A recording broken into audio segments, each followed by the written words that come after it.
You know, we all knew about the ankle and him grinding through, you know, the Padres series, then the next series as well against the Mets. We did not know that he was playing with broken rib cartilage. Did you know all this? Yeah, of course. I'm Freddie Patience. So we're teammate in the training room, because we're in the training room every single day trying to get better to play these games. So ever since the season, the regular season was over, we didn't go to Colorado together. So we stay the last series of the year. We stay at home and we rehab together, right? So Freddie is got an ankle that looks like this big. Couldn't even walk on his own for the first 2 or 3 days. Like day 4 or 5, he started walking a little bit, and we got like maybe 5 more days until first game against the Padres, right? And we say, no way this guy can play with that. It's impossible. Like, I mean, one thing is walking in the training room, and another thing is playing baseball, running the bases, playing first base, and hitting and all that. Game 1 is about to be before game 1. He's taking live BP, like to get ready before game 1, and he came back to the training room and say, "I felt something on my ribs. I think I pulled, like I did a side. I pulled something on my side." We didn't know it was a rib thing. He went to get some image. He came back and said, "Yeah, we got a problem. He got a broken rib." Then this guy is doing everything that he can to play in game 1, right? With a bad ankle and with a bad rib. He's taking shots every 25 minutes to see if he can hit right to his rib and on his butt with medicine to trying to kill the pain so he can play. And I'm seeing all this. The guy's kind of laying in a bed until 10 minutes before the game starts to tell the team, yeah, I can go because I don't feel anything right now. So he goes and play after all these hours of treatment, all these shots that he have to take to play the game, and all of a sudden he goes 2 for 4, help us win game 1. But he's literally in a training room table 20 minutes before the game starts, not knowing if he can play or not, because he still feels so much pain from a broken rib and from a sore ankle or whatever. He got a bad ankle. So for me, it was like really hard to see, because all the stuff that he was putting on his body.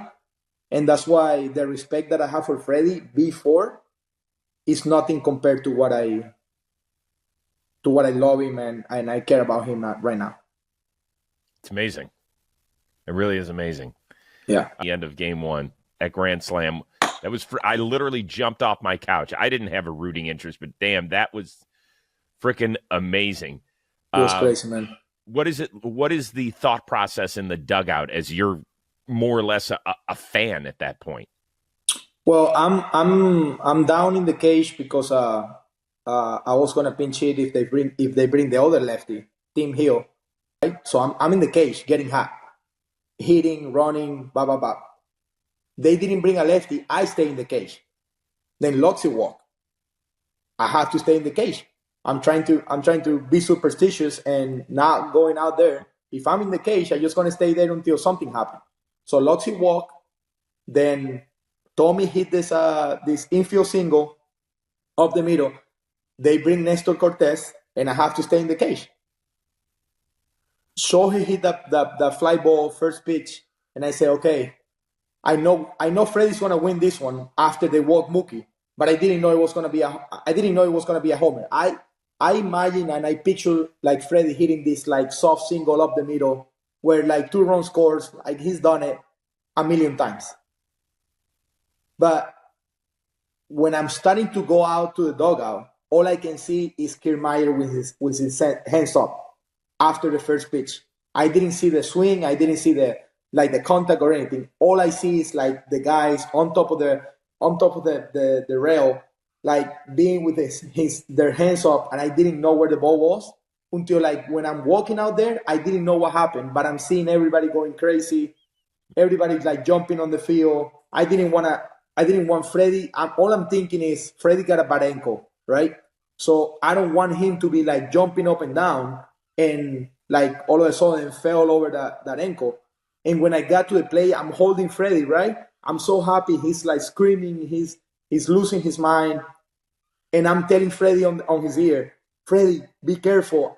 We don't want to lose you. Be careful with your ankle. And he looked back at me and said, I don't feel a damn thing right now. That was so funny because he told me, hey, forget about it. I don't feel anything right now. And that's how I leave it from my perspective. But it was one of the best moments in baseball. And we're always going to remember these times.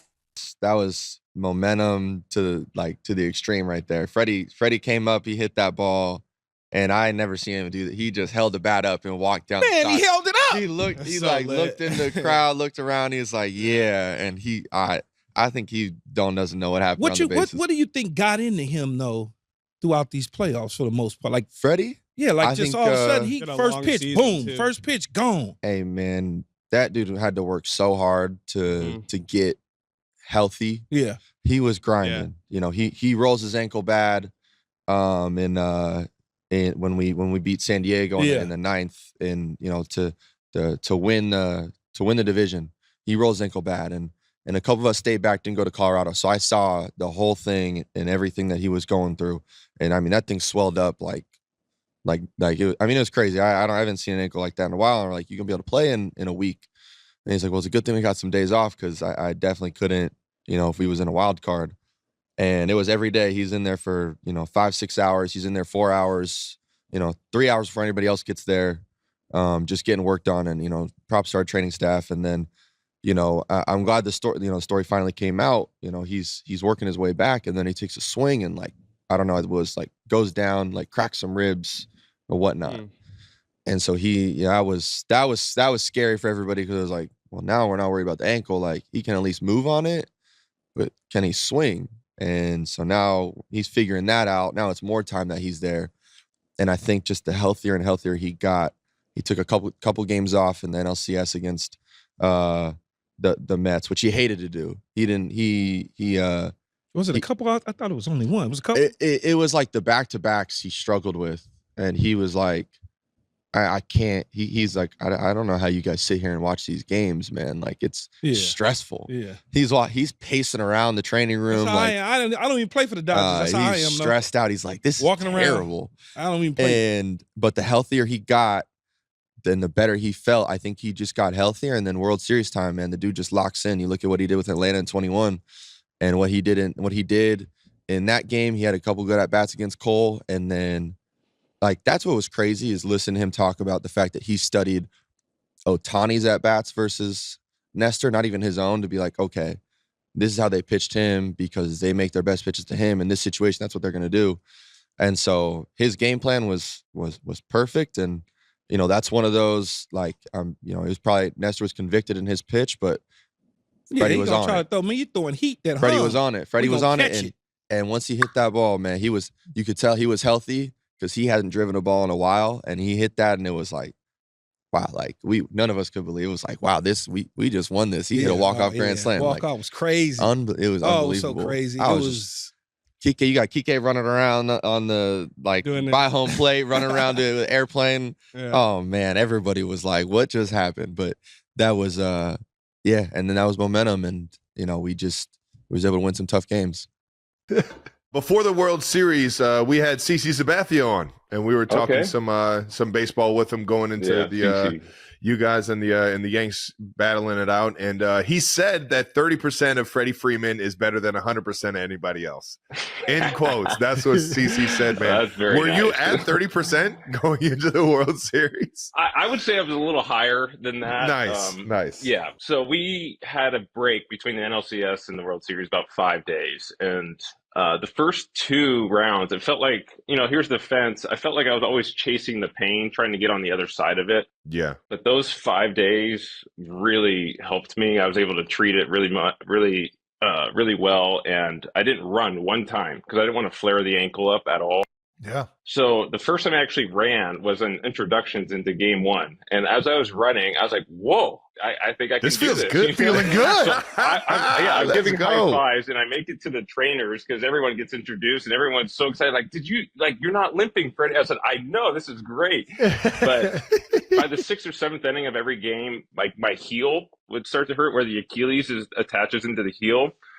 That's where it was starting to hurt because the spike of my cleat was going into my heel. For sure. Yeah, that sucks. By the 6th or 7th inning, it was kind of hurting, but the adrenaline would take over by then. Your dad was a big part of this, right? And yeah. He had a great, I thought probably the best quote I've seen in a while between like a dad and his son. Freddie, this is not worth it. I know you love baseball. I love baseball, but it's not worth what you're going through. And your answer to him was, it only hurts when I miss. Yeah. So I'm just going to have to stop missing, which is good. Yeah, perfect. So fucking good, dude. It's so good. So that was NLDS.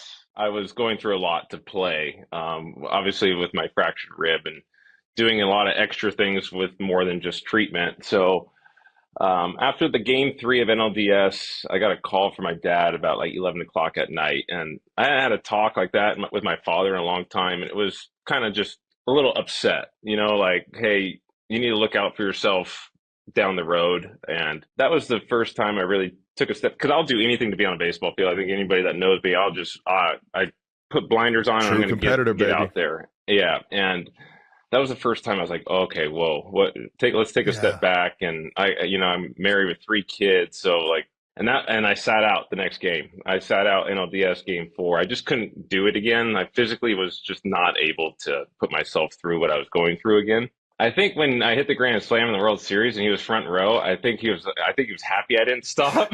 Yeah, of course. That's no doubt. Oh yeah. But thank God that guy didn't listen to me. I listened to him a couple times, but yeah, I think it's just special. Like I when you go through all that for me to get on the field and then actually come up and be successful in the World Series on the biggest stage, it made everything I did a couple of weeks earlier worth it, in my mind. We'll see how I am when I'm 55 or 6 years old, Well, you guys shared an incredible moment, game 1, obviously. Walk-off, grand slam, home run. Yeah. How the fuck did that feel? Yeah. World Series, bases loaded. Like, what does that feel like? Yeah, I don't really remember. I've kind of blacked out. Dude, I can only imagine. We talk about it all the time. You're trying to remember. I got really excited. I can't. Yeah. I can't remember the feeling. But when they walked Mookie intentionally, which I knew they were going to, left on left, you kind of figured the situation out. And I started replaying. So I watched Shohei's at bats against Nestor Cortez, because every time Shohei walks into the box, the pitcher feels like he's back's against the wall. So I was like, what is he going to throw if he thinks his back's against the wall, which it was. This is brilliant, man. Fuck. Love this. And he was throwing cutters and sliders away to Shohei and then like heaters in and up and in. So I usually look away to just drive the ball to left center. And I was like, I'm going to switch this up and I'm going to look closer to me so I don't swing at the cutter or slider away. So I was looking heater in to like up and in. And I guessed right. Guess fucking perfect, dude. He threw it right so good in the spot I was looking. And I mean, you still got to hit it, and you still got, because you miss mistakes all the time. But I just hit it, and I knew it was gone right when I hit it. Those are the ones where you just hit. Ooh, and I don't know why I went Statue of Liberty or anything like that. It was just.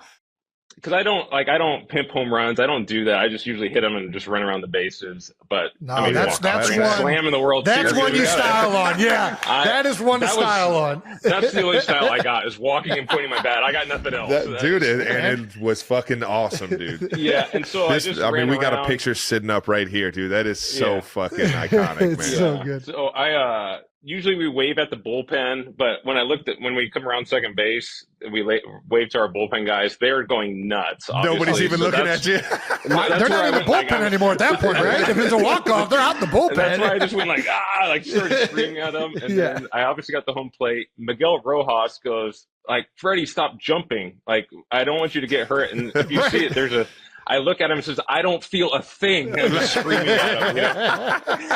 And then That's so electric, man. I knew my dad was sitting front row because he was sitting right in the front row of the seats. And for some reason, I don't know, I was like, you know what? I'm going to share this with him. So I ran over and just screamed in his face. There was no words, no nothing, and we were just screaming. Oh, there was a lot said. There was a lot said in that scream. It was a lot of. It was all understood. It was an hour conversation in those 2 screams. You know. Oh, yeah, so right. fucking Yeah. cool, man. I loved it.